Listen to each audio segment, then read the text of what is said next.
নমস্কার বন্ধুরা, আজকের গল্পের আসরে আপনাদেরকে স্বাগত জানাই। আজ আমার নিবেদন কথা সাহিত্যিক শরৎচন্দ্র চট্টোপাধ্যায় রচিত অভাগীর স্বর্গ। ঠাকুরদাস মুখার্জির বর্ষীয়সী স্ত্রী 7 দিনের জ্বরে মারা গেলেন। বৃদ্ধ মুখোপাধ্যায় মহাশয় ধানের কারবারে অতিশয় সঙ্গতিপন্ন। তার 4 ছেলে 3 মেয়ে। ছেলে মেয়েদের ছেলেপুলে হইয়াছে। জামাইরা, প্রতিবেশীর দল, চাকর বাকর, সে যেন একটা উৎসব বাঁধিয়া গেল। সমস্ত গ্রামের লোক ধুমধামের শবযাত্রা ভিড় করিয়া দেখিতে আসিল। মেয়েরা কাঁদিতে কাঁদিতে মায়ের 2 পায়ে গাঢ় করিয়া আলতা এবং মাথায় ঘন করিয়া সিন্দুর লেপিয়া দিল। বধূরা ললাট চন্দনে চর্চিত করিয়া বহুমূল্য বস্ত্রে শাশুড়ির দেহ আচ্ছাদিত করিয়া দিয়া আঁচল দিয়া তাহার শেষ পদধূলি মুছাইয়া লইল। পুষ্পে, পত্রে, গন্ধে, মাল্যে, কলরবে মনে হইল না এ কোনো শোকের ব্যাপার। এ যেন বড় বাড়ির গৃহিণী 50 বর্ষ পরে আর একবার নূতন করিয়া তাহার স্বামী গৃহে যাত্রা করিতেছেন। বৃদ্ধ মুখোপাধ্যায় শান্ত মুখে তাহার চিরদিনের সঙ্গিনীকে শেষ বিদায় দিয়া অলক্ষ্যে 2 ফোঁটা চোখের জল মুছিয়া শোকার্ত কন্যা ও বধূগণকে সান্ত্বনা দিতে লাগিলেন। প্রবল হরিধ্বনিতে প্রভাত আকাশ আলোড়িত করিয়া সমস্ত গ্রাম সঙ্গে সঙ্গে চলিল। আর একটি প্রাণী একটু দূরে থাকিয়া এই দলের সঙ্গী হইল। সে কাঙালির মা। সে তাহার কুটির প্রাঙ্গণের গোটা কয়েক বেগুন তুলিয়া এই পথে হাটে চলিয়াছিল। এই দৃশ্য দেখিয়া আর নড়িতে পারিল না।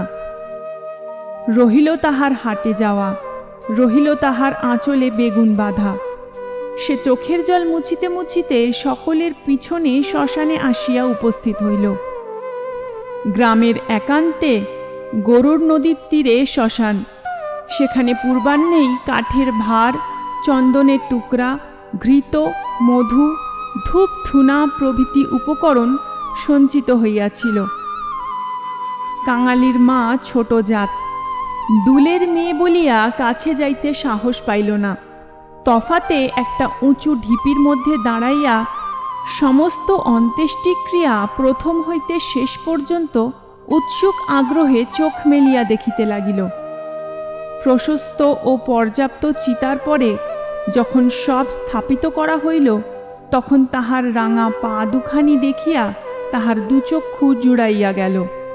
ইচ্ছা হইল ছুটিয়া গিয়া 1 বিন্দু আলতা মুছাইয়া লইয়া মাথায় দেয়। বহু কণ্ঠের হরিধ্বনির সহিত পুত্রহস্তের মন্ত্রপুত অগ্নি যখন সংযোজিত হইল, তখন তাহার চোখ দিয়া ঝরঝর করিয়া জল পড়িতে লাগিল। মনে মনে বারংবার বলিতে লাগিল, ভাগ্যিমানী মা, তুমি স্বর্গে যাচ্ছ, আমাকেও আশীর্বাদ করে যাও, আমিও যেন এমনি কাঙালির হাতের আগুনটুকু পাই। ছেলের হাতের আগুন, সে তো সোজা কথা নয়। স্বামী, পুত্র, কন্যা, নাতি নাতনি, দাস দাসী, পরিজন, সমস্ত সংসার উজ্জ্বল রাখিয়া এই যে স্বর্গারোহণ দেখিয়া তাহার বুক ফুলিয়া ফুলিয়া উঠিতে লাগিল। এ সৌভাগ্যের সে যেন আর ইয়ত্তা করিতে পারিল না। সদ্য প্রজ্বলিত চিতার অজস্র ধোঁয়া নীল রঙের ছায়া ফেলিয়া ঘুরিয়া ঘুরিয়া আকাশে উঠিতেছিল। কাঙালির মা ইহারি মধ্যে ছোট একখানি রথের চেহারা যেন স্পষ্ট দেখিতে পাইল। গায়ে তাহার কত না ছবি আঁকা, চূড়ায় তাহার কত না লতাপাতা জড়ানো। ভিতরে কে যেন বসিয়া আছে। মুখ তাহার চেনা যায় না, কিন্তু সিথায় তাহার সিঁদুরের রেখা। পদতল 2টি আলতায় রাঙানো। ঊর্ধ্বদৃষ্টে চাহিয়া কাঙালির মায়ের 2 চোখে অশ্রুর ধারা বহিতেছিল। এমন সময় একটি বছর 14-15 ছেলে তাহার আঁচলে টান দিয়া কহিল, হেথায় তুই দাঁড়িয়ে আছিস মা, ভাত রাঁধবি নে? মা চমকিয়া ফিরিয়া চাহিয়া কহিল, রাঁধবক্ষণ রে। হঠাৎ উপরে অঙ্গুলি নির্দেশ করিয়া ব্যগ্রস্বরে কহিল, দেখ দেখ বাবা, বামুন মা ওই রথে চড়ে স্বর্গে যাচ্ছে। ছেলে বিস্ময়ে মুখ তুলিয়া কহিল, কই? ক্ষণকাল নিরীক্ষণ করিয়া শেষে বলিল, তুই খেয়ে পেয়েছিস? ও তো ধোঁয়া। রাগ করিয়া কহিল, বেলা দুপুর বাজে, আমার খিদে পায় না বুঝি? এবং সঙ্গে সঙ্গে মায়ের চোখে জল লক্ষ্য করিয়া বলিল, বামুনদের গিন্নি মরছে, তুই কেন কেঁদে মরিস মা? কাঙালির মার এতক্ষণে হুঁশ হইল। পরের জন্য শ্মশানে দাঁড়াইয়া এইভাবে অশ্রুপাত করায় সে মনে মনে লজ্জা পাইল। এমনকি ছেলের অকল্যাণের আশঙ্কায় মুহূর্তে চোখ মুছিয়া ফেলিয়া একটুখানি হাসিবার চেষ্টা করিয়া বলিল, কাঁদব কিসের জন্য রে? চোখে ধোঁ লেগেছে বই তো নয়। হা, ধোঁ লেগেছে বই তো না, তুই কাঁদতেছিলি। মা আর প্রতিবাদ করিল না। ছেলের হাত ধরিয়া ঘাটে নামিয়া নিজেও স্নান করিল, কাঙালিকেও স্নান করাইয়া ঘরে ফিরিল। শ্মশান সৎকারের শেষটুকু দেখা আর তার ভাগ্যে ঘটিল না। সন্তানের নামকরণকালে পিতামাতার মূঢ়তায় বিধাতা পুরুষ অন্তরিক্ষে থাকিয়া অধিকাংশ সময় শুধু হাস্য করিয়াই ক্ষান্ত হন না, তীব্র প্রতিবাদ করেন। তাই তাহাদের সমস্ত জীবনটা তাহাদের নিজের নামগুলাকেই যেন আমরণ ভ্যাংচাইয়া চলিতে থাকে। কাঙালির মার জীবনের ইতিহাস ছোট, কিন্তু সেই ছোট্ট কাঙাল জীবনটুকু বিধাতার এই পরিহাসের দায় হইতে অব্যাহতি লাভ করিয়াছিল। তাহাকে জন্ম দিয়া মা মরিয়াছিল। বাপ রাগ করিয়া নাম দিল অভাগী। মা নাই, বাপ নদীতে মাছ ধরিয়া বেড়ায়। তাহার না আছে দিন, না আছে রাত। তবু যে কি করিয়া ক্ষুদ্র অভাগী একদিন কাঙালির মা হইতে বাঁচিয়া রহিল, সে এক বিস্ময়ের বস্তু। যাহার সহিত বিবাহ হইল তাহার নাম রসিক বাঘ। বাঘের অন্য বাঘিনী ছিল, ইহাকে লইয়া সে গ্রামান্তরে উঠিয়া গেল। অভাগী তাহার অভাগ্য ও শিশুপুত্র কাঙালিকে লইয়া গ্রামেই পড়িয়া রহিল। তাহার সেই কাঙালি বড় হইয়া আজ 15 পা দিয়াছে।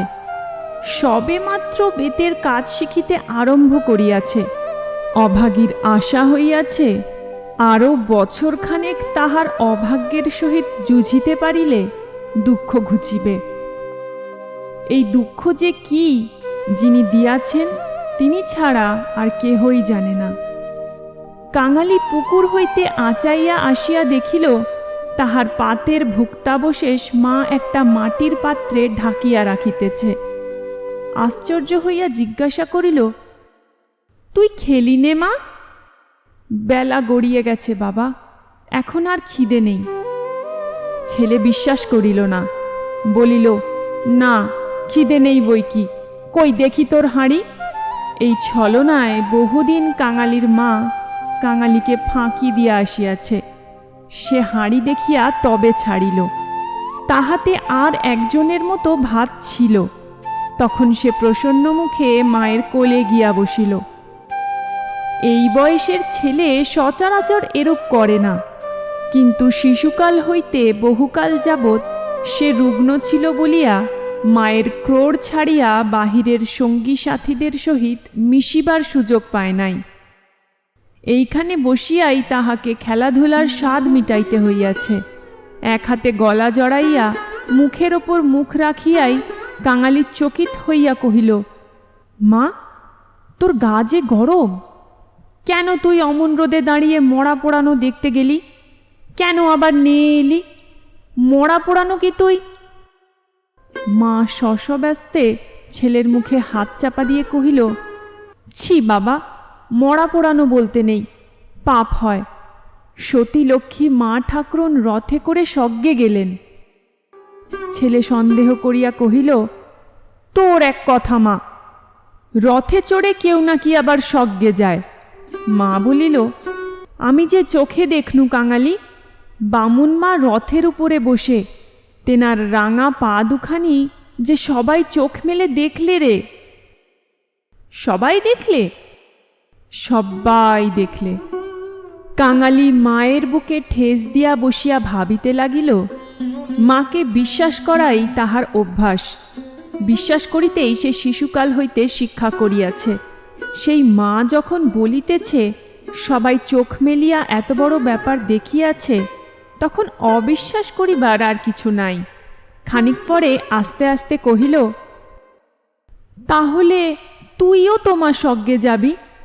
বিন্দির মা সেদিন রাখালের পিসিকে বলতেছিল, ক্যাংলার মার মতো সতীলক্ষ্মী আর দুলে পাড়ায় নেই। কাঙালির মা চুপ করিয়া রহিল। কাঙালি তেমনি ধীরে ধীরে কহিতে লাগিল, বাবা যখন তোরে ছেড়ে দিলে তখন তোরে কত লোকে তো নিকে করতে সাদাসাদি করলে, কিন্তু তুই বললি না। বললি ক্যাঙালি বাঁচলে আমার দুঃখ ঘুচবে, আবার নিকে করতে যাব কিসের জন্যে? হ্যাঁ মা, তুই নিকে করলে আমি কোথায় থাকতুম? আমি হয়তো না খেতে পেয়ে এতদিনে কবে মরে যেতুম। মা ছেলেকে দুই হাতে বুকে চাপিয়া ধরিল। বস্তুত সেদিন তাহাকে এ পরামর্শ কম লোকে দেয় নাই, এবং যখন সে কিছুতেই রাজি হইল না, তখন উৎপাত উপদ্রব তাহার প্রতি সামান্য হয় নাই। সেই কথা স্মরণ করিয়া অভাগীর চোখ দিয়া জল পড়িতে লাগিল। ছেলে হাত দিয়া মুছাইয়া দিয়া বলিল, ক্যাঁতাটা পেতে দেব মা, শুবি? মা চুপ করিয়া রহিল।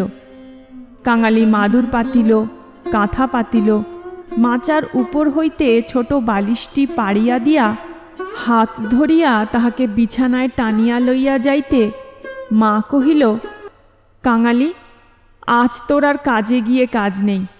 কাজ কামাই করিবার প্রস্তাব কাঙালির খুব ভালো লাগিল, কিন্তু কহিল, জলপানির পয়সা দুটো তো তাহলে দেবে না মা? না দিগ্গে, আয় তোকে রূপকথা বলি। আর প্রলুব্ধ করিতে হইল না। কাঙালি তৎক্ষণাৎ মায়ের বুক ঘেঁষিয়া শুইয়া পড়িয়া কহিল, বল তাহলে, রাজপুত্তুর, কোটালপুত্তুর আর সেই পক্ষীরাজ ঘোড়া? অভাগী রাজপুত্র, কোটালপুত্র আর পক্ষীরাজ ঘোড়ার কথা দিয়া গল্প আরম্ভ করিল। এ সকল তাহার পরের কাছে কতদিনের শোনা এবং কতদিনের বলা উপকথা। কিন্তু মুহূর্ত কয়েক পরে কোথায় গেল তাহার রাজপুত্র আর কোথায় গেল তাহার কোটালপুত্র? সে এমন উপকথা শুরু করিল যাহা পরের কাছে তাহার শেখা নয়, নিজের সৃষ্টি। জ্বর তাহার যত বাড়িতে লাগিল, উষ্ণ রক্তস্রোত যত দ্রুত বেগে মস্তিষ্কে বহিতে লাগিল, ততই সে যেন নব নব উপকথার ইন্দ্রজাল রচনা করিয়া চলিতে লাগিল। তাহার বিরাম নাই, বিচ্ছেদ নাই। কাঙালির স্বল্প দেহ বারবার রোমাঞ্চিত হইতে লাগিল। ভয়ে বিস্ময়ে পুলকে সে সজোরে মায়ের গলা জড়াইয়া তাহার বুকের মধ্যে যেন মিশিয়া যাইতে চাহিল। বাহিরে বেলা শেষ হইল, সূর্য অস্ত গেল। সন্ধ্যার ম্লান ছায়া গাঢ়তর হইয়া চরাচর ব্যাপ্ত করিল, কিন্তু ঘরের মধ্যে আজ আর দীপ জ্বলিল না। গৃহস্থের শেষ কর্তব্য সমাধা করিতে কেহ উঠিল না। নিবিড় অন্ধকারে কেবল রুগ্নমাতার অবাধ গুঞ্জন নিস্তব্ধ পুত্রের কর্ণে সুধাবর্ষণ করিয়া চলিতে লাগিল। সেই শ্মশান ও শ্মশান যাত্রার কাহিনী, সেই রথ, সেই রাঙা পা দুটি, সেই তার স্বর্গে যাওয়া।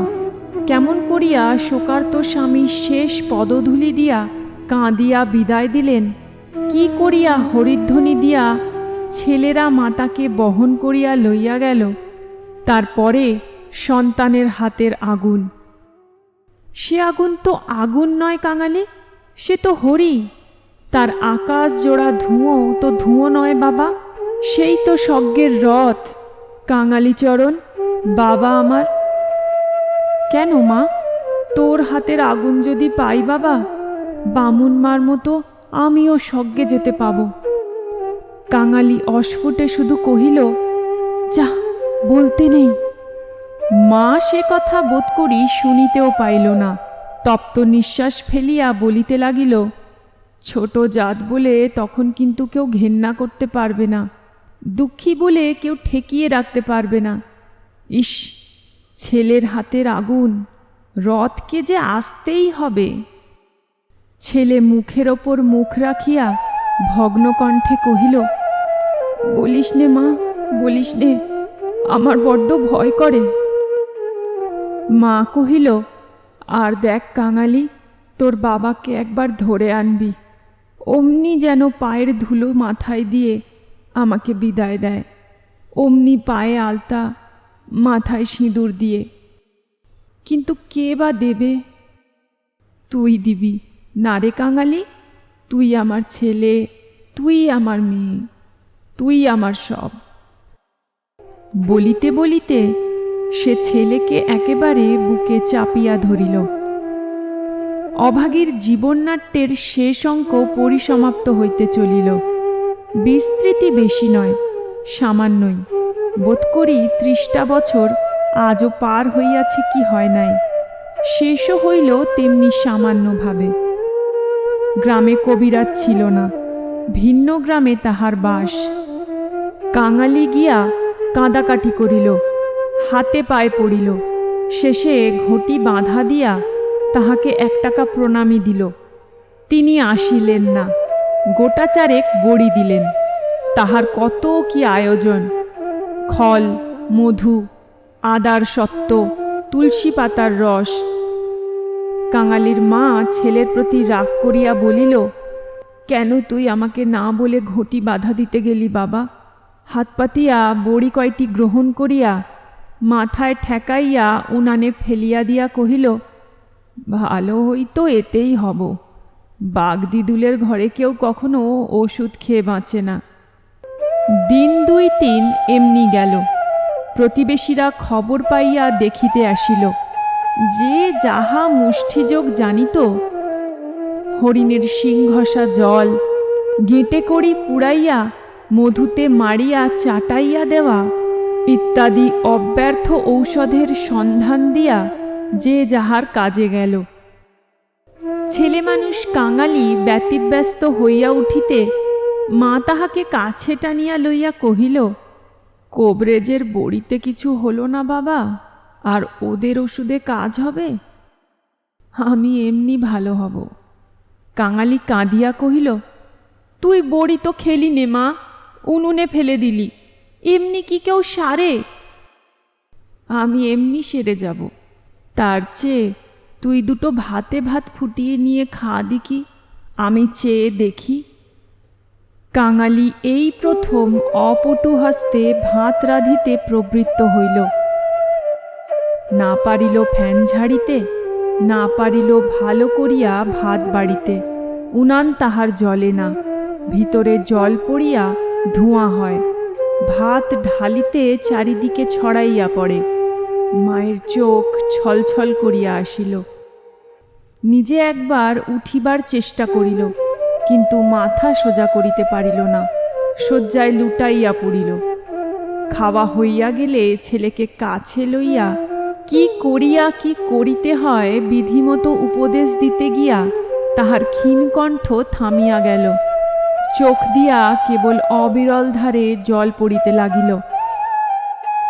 গ্রামে ঈশ্বর নাপিত নাড়ী দেখিতে জানিত।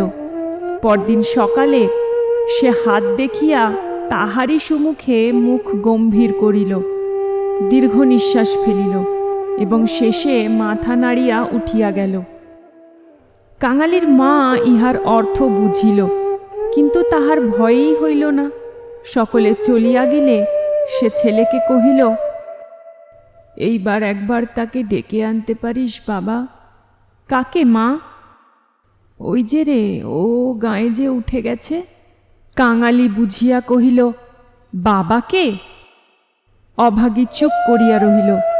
কাঙালি বলিল, সে আসবে কেন মা? অভাগীর নিজেরই যথেষ্ট সন্দেহ ছিল, তথাপি আস্তে আস্তে কহিল, গিয়ে বলবি মা শুধু একটু তোমার পায়ের ধুলো চায়। সে তখনই যাইতে উদ্যত হইলে সে তাহার হাতটা ধরিয়া ফেলিয়া বলিল, একটু কাঁদা কাটা করিস বাবা, বলিস মা যাচ্ছে। একটু থামিয়া কহিল, ফেরবার পথে অমনি নাপতে বৌদির কাছ থেকে একটু আলতা চেয়ে আনিস ক্যাঙালি। আমার নাম করলেই সে দেবে। আমাকে বড় ভালোবাসে। ভালো তাহাকে অনেকেই বাসিত। জ্বর হওয়া অবধি মায়ের মুখে সে এই কয়টা জিনিসের কথা এতবার এত রকম করিয়া শুনিয়াছে যে সে সেইখান হইতে কাঁদিতে কাঁদিতে যাত্রা করিল। পরদিন রসিক দুলে সময় মতো যখন আসিয়া উপস্থিত হইল, তখন অভাগীর আর বড় জ্ঞান নাই। মুখের পরে মরণের ছায়া পড়িয়াছে। চোখের দৃষ্টি এ সংসারের কাজ সারিয়া কোথায় কোন অজানা দেশে চলিয়া গেছে। কাঙালি কাঁদিয়া কহিল, মা গো, বাবা এসেছে, পায়ের ধুলো নেবে যে। মা হয়তো বুঝিল, হয়তো বুঝিল না, হয়তো বা তাহার গভীর সঞ্চিত বাসনা সংস্কারের মতো তাহার আচ্ছন্ন চেতনায় ঘা দিল। এই মৃত্যুপথযাত্রী তাহার অবশ বাহুখানি শয্যার বাহিরে বাড়াইয়া হাত পাতিল। রসিক হতবুদ্ধির মতো দাঁড়াইয়া রহিল। পৃথিবীতে তাহারও পায়ের ধুলোর প্রয়োজন আছে, ইহাও কেহ নাকি চাহিতে পারে, তাহা তাহার কল্পনার অতীত। বিন্দির পিসি দাঁড়াইয়াছিল। সে কহিল, দাও বাবা, দাও একটু পায়ের ধুলো। রসিক অগ্রসর হইয়া আসিল। জীবনে যে স্ত্রীকে সে ভালোবাসা দেয় নাই, অসন বসন দেয় নাই, কোনো খোঁজ খবর করে নাই, মরণকালে তাহাকে সে শুধু একটু পায়ের ধুলা দিতে গিয়া কাঁদিয়া ফেলিল। রাখালের মা বলিল, এমন সতীলক্ষ্মী বামুন কায়েতের ঘরে না জন্মে ও আমাদের দুলের ঘরে জন্মালো কেন? এইবার ওর একটু গতি করে দাও বাবা। ক্যাংলার হাতের আগুনের লোভে ও যেন প্রাণটা দিলে। অভাগীর অভাগ্যের দেবতা অগোচরে বসিয়া কি ভাবিলেন জানি না, কিন্তু ছেলে মানুষ কাঙালির বুকে গিয়া এ কথা যেন তীরের মতো বিঁধিল। সেদিন দিনের বেলাটা কাটিল, প্রথম রাত্রিটাও কাটিল, কিন্তু প্রভাতের জন্য কাঙালির মা আর অপেক্ষা করিতে পারিল না। কি জানি এত ছোট জাতের জন্যও স্বর্গে রথের ব্যবস্থা আছে কিনা, কিংবা অন্ধকারে পায়ে হাঁটিয়াই তাহাদের রওনা হইতে হয়। কিন্তু এটা বুঝা গেল, রাত্রি শেষ না হইতেই এ দুনিয়া সে ত্যাগ করিয়া গেছে। কুটির প্রাঙ্গণে একটা বেলগাছ, একটা কুড়ুল চাহিয়া আনিয়া রসিক তাহাতে ঘা দিয়াছে কি দেয় নাই, জমিদারের দারোয়ান কোথা হইতে ছুটিয়া আসিয়া তাহার গালে সশব্দে একটা চড় কষাইয়া দিল। কুড়ুল কাড়িয়া লইয়া কহিল, শালা, এ কি তোর বাপের গাছ আছে যে কাটতে লেগেছিস? রসিক গালে হাত বুলাইতে লাগিল। কাঙালি কাঁদো কাঁদো হইয়া বলিল, বাহ, এ যে আমার মায়ের হাতে পোতা গাছ দারোয়ানজি, বাবাকে খামোখা তুমি মারলে কেন? হিন্দুস্থানি দারোয়ান তাহাকেও একটা অশ্রাব্য গালি দিয়া মারিতে গেল, কিন্তু সে নাকি তাহার জননীর মৃতদেহ স্পর্শ করিয়া বসিয়াছিল, তাই অশৌচের ভয়ে তাহার গায়ে হাত দিল না। হাঁকাহাঁকিতে একটা ভিড় জমিয়া উঠিল। কেহই অস্বীকার করিল না যে বিনা অনুমতিতে রসিকের গাছ কাটিতে যাওয়াটা ভালো হয় নাই। তাহারাই আবার দারোয়ানজির হাতে পায়ে পড়িতে লাগিল। তিনি অনুগ্রহ করিয়া যেন একটা হুকুম দেন, কারণ অসুখের সময় যে কেহ দেখিতে আসিয়াছে, কাঙালির মা তাহারই হাত ধরিয়া তাহার শেষ অভিলাষ ব্যক্ত করিয়া গেছে। দারোয়ান ভুলিবার পাত্র নহে। সে হাত মুখ নাড়াইয়া জানাইল, এ সকল চালাকি তাহার কাছে খাটিবে না। জমিদার স্থানীয় লোক নহেন, গ্রামে তাহার একটা কাছারি আছে, গোমস্তা অধর রায় তাহার কর্তা। লোকগুলা যখন হিন্দুস্থানিটার কাছে ব্যর্থ অনুনয় বিনয় করিতে লাগিল, কাঙালি ঊর্ধ্বশ্বাসে দৌড়িয়া একেবারে কাছাড়ি বাড়িতে আসিয়া উপস্থিত হইল। সে লোকের মুখে মুখে শুনিয়াছিল পিয়াদারা ঘুষ লয়।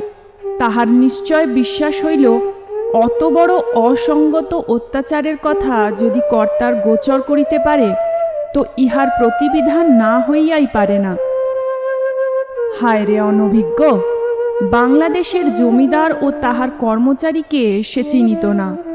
সদ্য মাতৃহীন বালক শোকে ও উত্তেজনায় উদ্ভ্রান্ত হইয়া একেবারে উপরে উঠিয়া আসিয়াছিল। অধর রায় সেইমাত্র সন্ধান্বিক ও যৎসামান্য জলযোগান্তে বাহিরে আসিয়াছিলেন।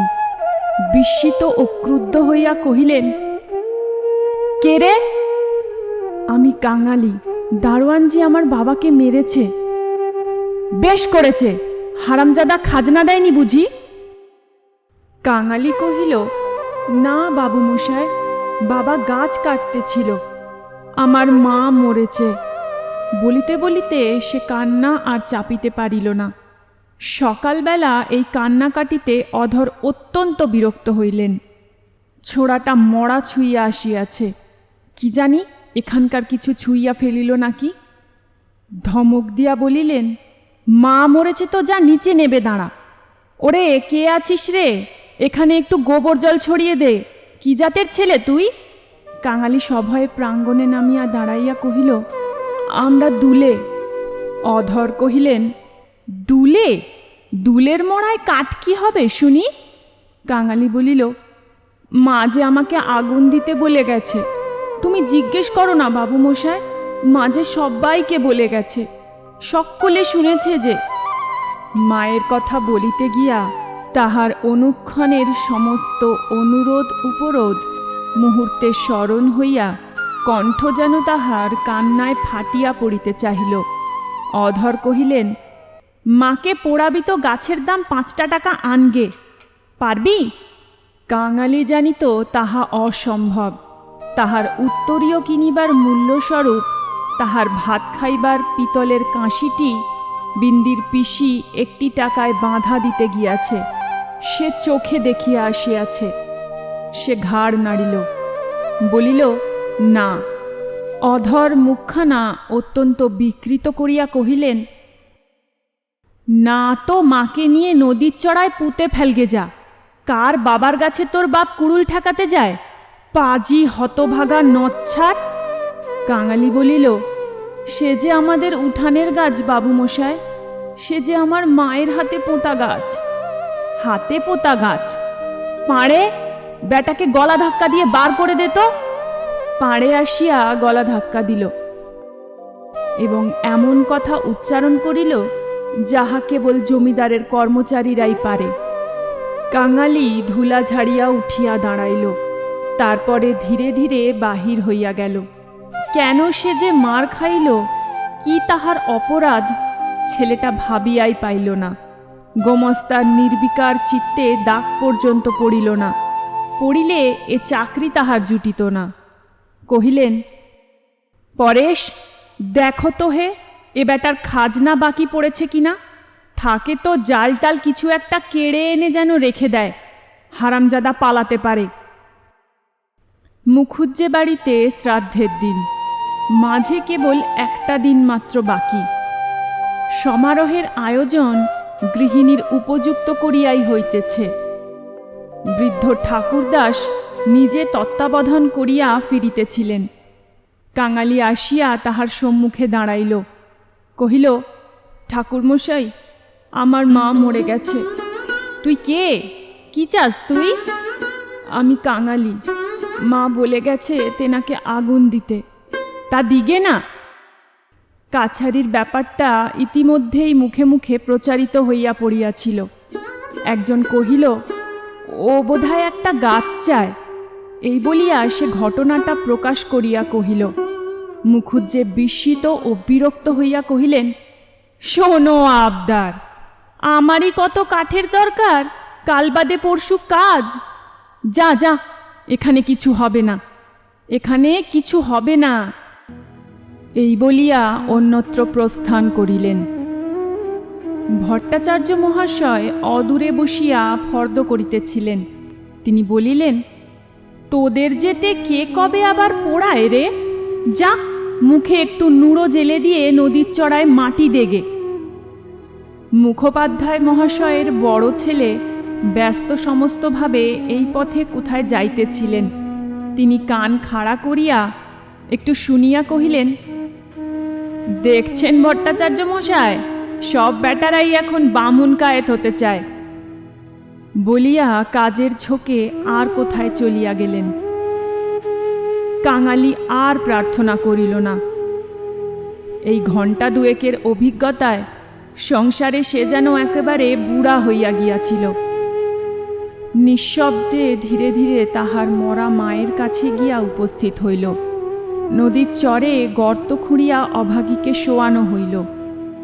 রাখালের মা কাঙালির হাতে একটা খড়ের আঁটি জ্বালিয়া দিয়া তাহারই হাত ধরিয়া মায়ের মুখে স্পর্শ করাইয়া ফেলিয়া দিল। তারপরে সকলে মিলিয়া মাটি চাপা দিয়া কাঙালির মায়ের শেষ চিহ্ন বিলুপ্ত করিয়া দিল। সবাই সকল কাজে ব্যস্ত। শুধু সেই পোড়া খড়ের আঁটি হইতে যে স্বল্প ধোঁয়াটুকু ঘুরিয়া ঘুরিয়া আকাশে উঠিতেছিল, তাহারই প্রতি পলকহীন চক্ষু পাতিয়া কাঙালি ঊর্ধ্বদৃষ্টে স্তব্ধ হইয়া চাহিয়া রহিল। আজকের গল্প এখানেই শেষ। আশা করি আপনাদের গল্পটি ভালো লাগবে। ভালো লাগলে অবশ্যই একটা লাইক করবেন। ফিরে আসবো আবার একটা নতুন গল্প নিয়ে। ভালো থাকবেন। নমস্কার।